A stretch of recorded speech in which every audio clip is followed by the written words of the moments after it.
it went down like a yo-yo here. This camera switching off after 2 minutes or a minute and a half. So yeah, the maps are fantastic. And the books, I think they're the same for every book. Obviously if they're in the same place.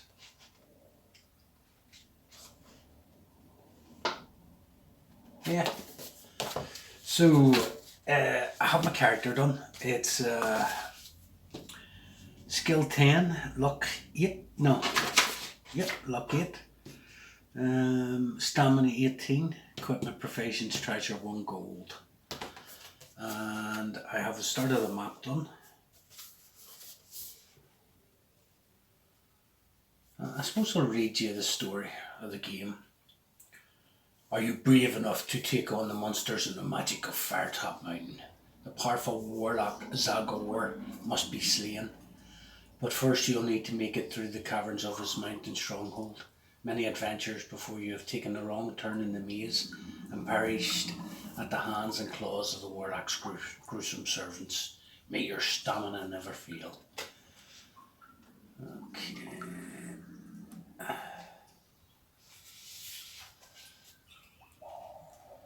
suppose I'll read out this background.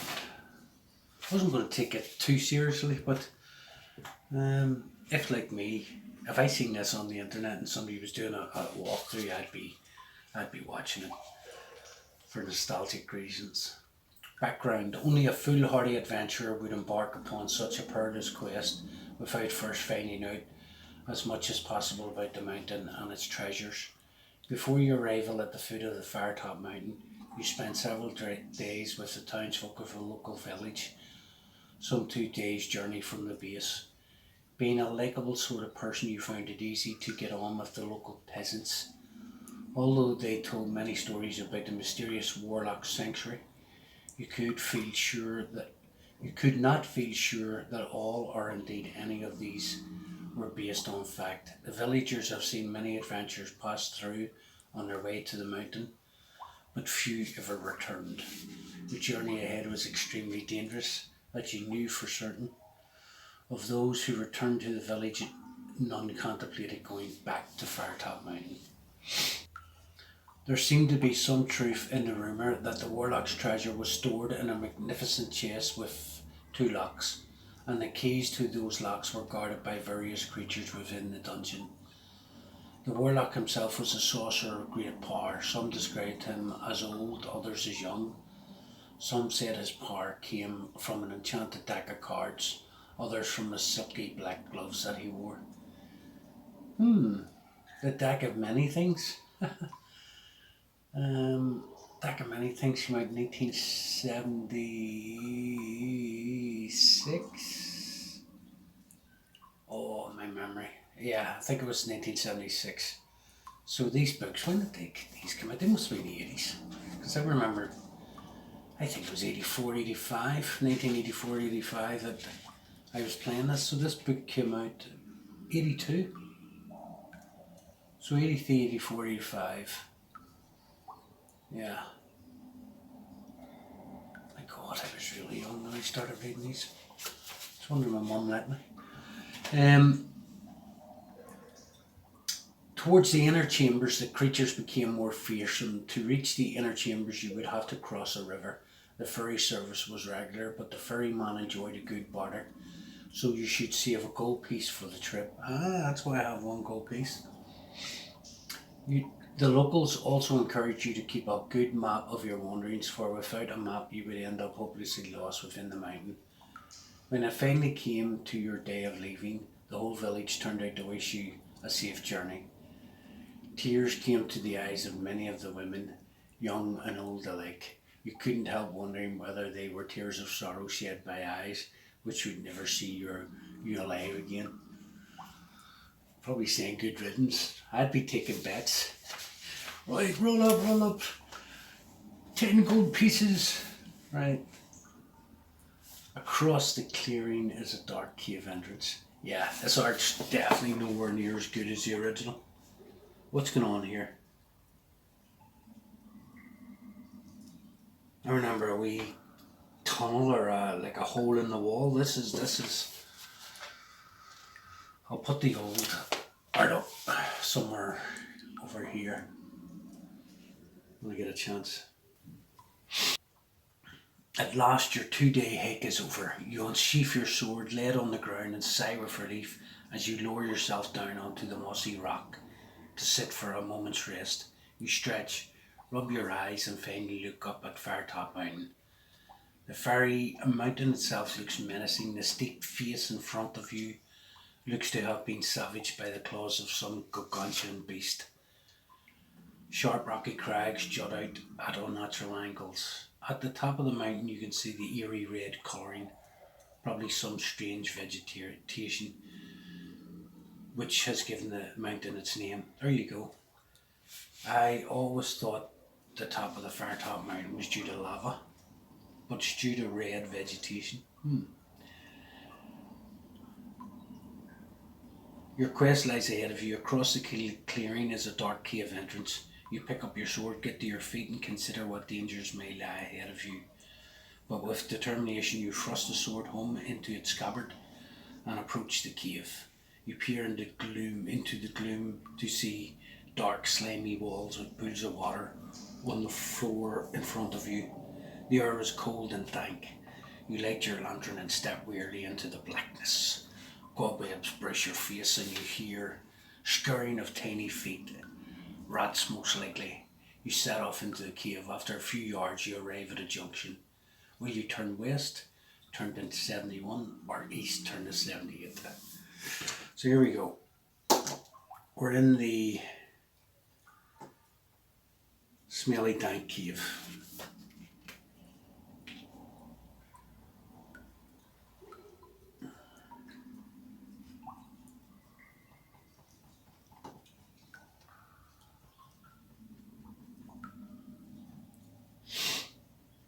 I'm going to end up being like Michelangelo here, drawing this map. Okay, so west is that way, so I'm going to go out. Have we look up? I wonder what's east. Yeah, let's go east. So I'm going to go east. Turn to page 78.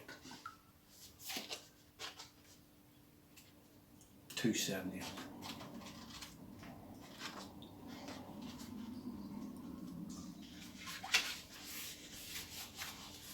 Okay, so the passageway soon comes to an end at a locked wooden door.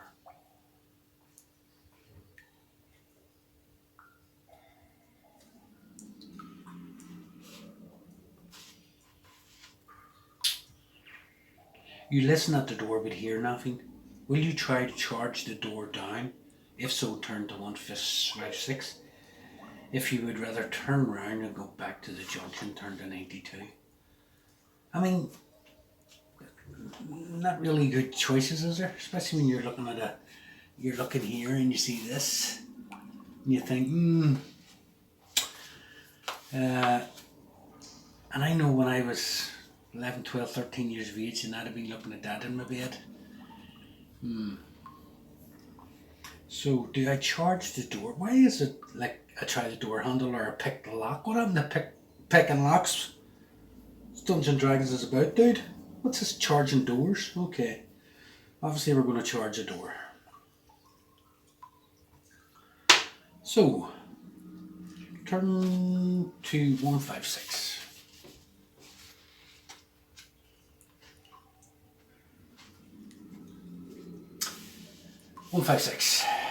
You charge a door with your shoulder. Roll 2 dice. Oh, the first roll of the session. 6 and a 4, 10. Where am I? Charge a door with your shoulder. Roll 2 dice. If the number rolled is less or equal to your skill score, you succeed. My skill score is 10. So less or equal to. So I succeed. So turn to 3, 4, 3. 3, 4, 3.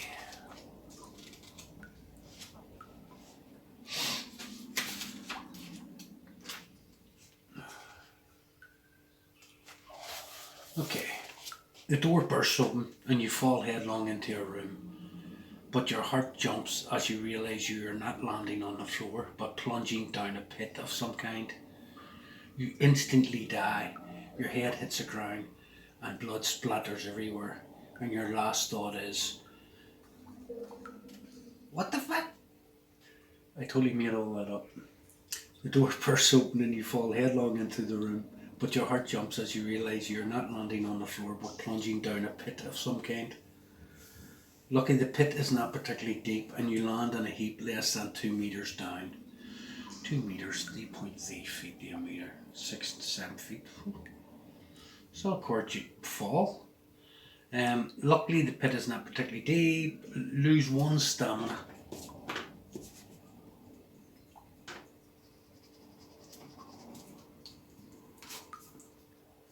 Down to 17.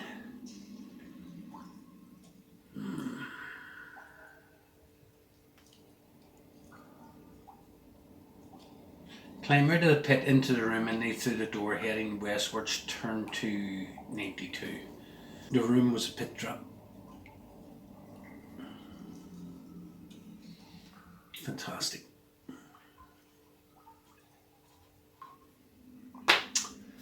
Turn to 92, so we'll go back again.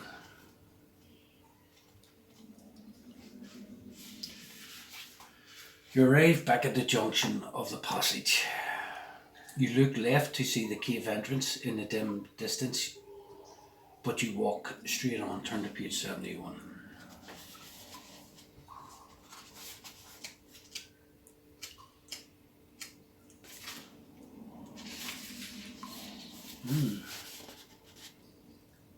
Wee goblin there. Obviously doing lookout. Strange goblin-like creature in leather armour asleep at his post. Right, okay, so 72. No, 71. There is a right hand turn to the north in the passage. Hold on, that's not right. Right, what's I at 90? God, I've lost where I am already. This is a great start.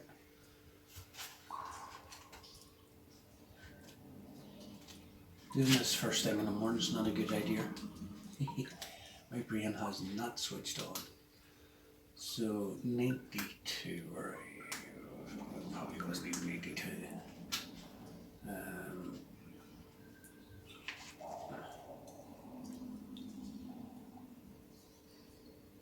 Actually it was. Turn to 71. Okay, so 71.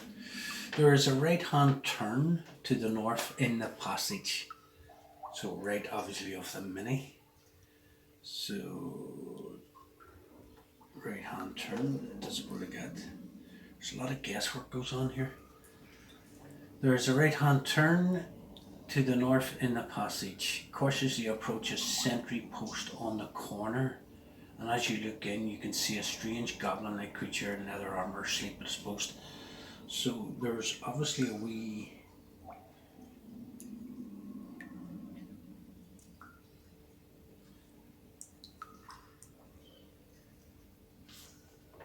goblin. Yep. So we have a goblin. I suppose I should maybe tell you about these minis. I'm going to get distracted. See by the time I finish this.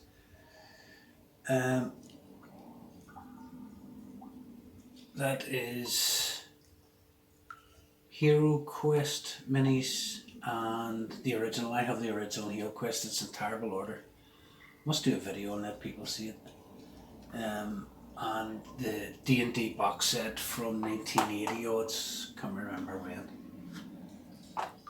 Big friend Mark, as I mentioned earlier, he came across them in his closet or his loft. Test your luck. So we're going to try and tiptoe past him, so test your luck. If you are lucky, he does not wake up and remain snoring loudly. Turn to Theo 1. If you're unlucky, he step in a crunch. His eyes flick open. Okay, so my luck is 8, so I need to get 2 dice below 8. 7. Ooh, I am lucky. So he doesn't wake up. and you can continue on to 301. 301. To your left, on the west face of the passage, there is a rough cut wooden door. You listen at the door and can hear a rasping sound, which may be some sort of creature snoring. Do you want to open the door? If so, turn to 82. If you wish to press on northwards, turn to 208. So as we go up here, there is a door. So travelling north, and on the west, yep, that's there. So I'm here. Do I want to go in where I hear snoring just like this guy? I'm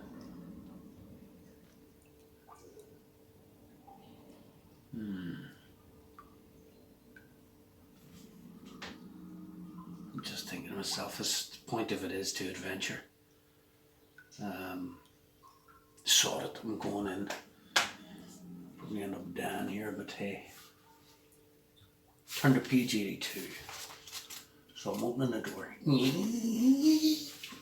The door opens to reveal a small, smelly room. In the centre room it is a rickety wooden table on which stands a lit candle. So we have a small, rickety room.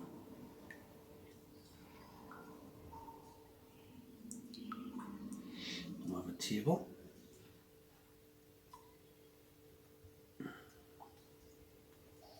We have a candle.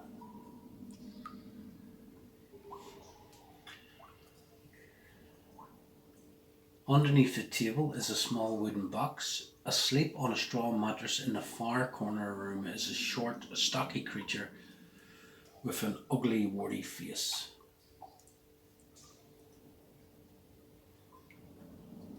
The same sort of creature that you found asleep in the sentry post. So it's a wee goblin.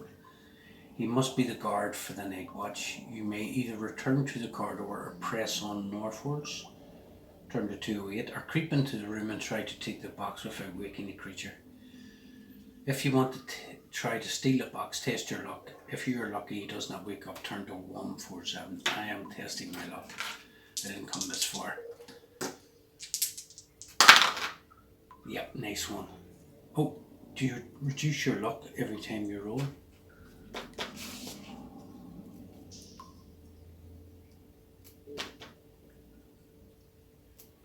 I mean, their luck points.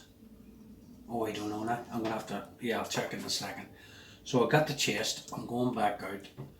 147. So let's see, 147.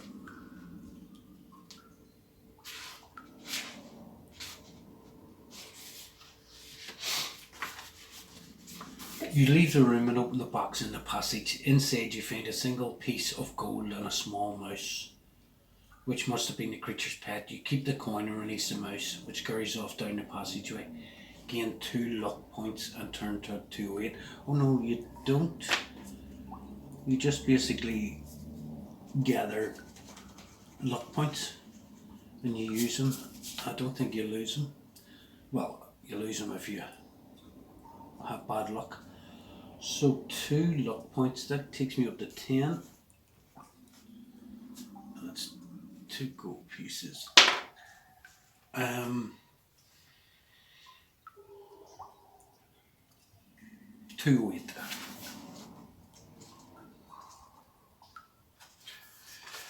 Page 208. Further up a passage along the west wall you see another door. So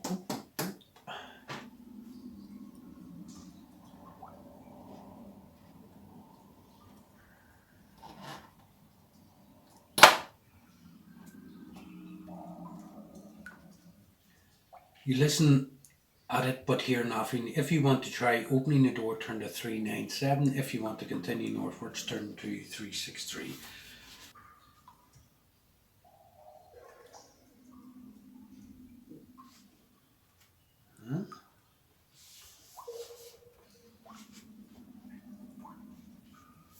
Turn to 397.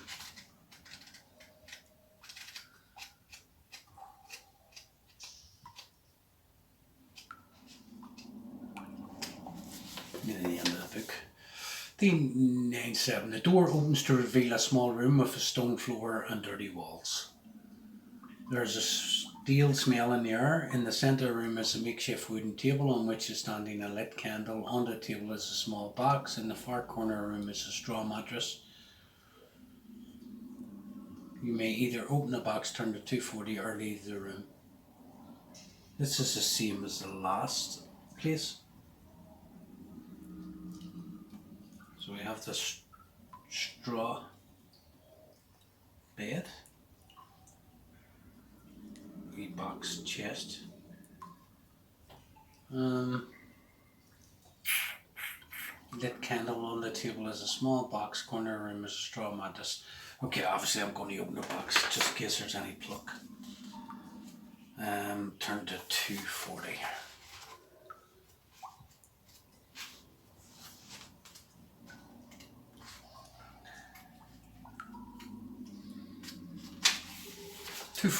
The box is light, but something rattles it within. You open the lid and a small snake darts out to bite at your wrist. You must fight the snake. Snake, skill 5, stamina 2. So it gets first attack, obviously, because it's attacking me. Gets 2 1s plus its skill of 5 is 7. No, no good. I have a skill of 10. I'm attacking it. I'll do it again. 18. I don't think the snake can beat me. 12 and 5. So it's got a skill of 5. The highest I can get in this is 12, so 17. Yeah, can't beat me. So it takes 2 damage, and it only has stamina 2. So I basically get it in my hand and go squished. If you kill a snake, turn to 1 force 5. The box has fallen to the ground during the fight with the snake, and out of it has fallen a bronze coloured key with the number 99. Floated in the summer sky, 99 red balloons go by. You may take this key with you, note it in your equipment list and leave the room. Add 1 luck point, 1 luck point, 1 lung point, 1 luck point.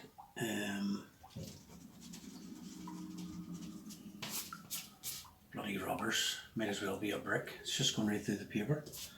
So I'm up to 11 luck points. And turn to 363.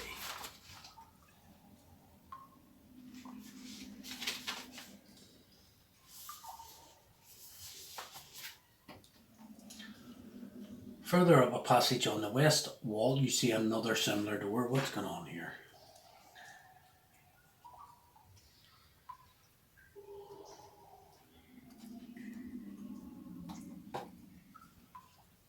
You listen at the door and grimace to hear the worst singing you have ever heard in your life. Do you want to go into the room to investigate this hideous din, or walk up the passageway?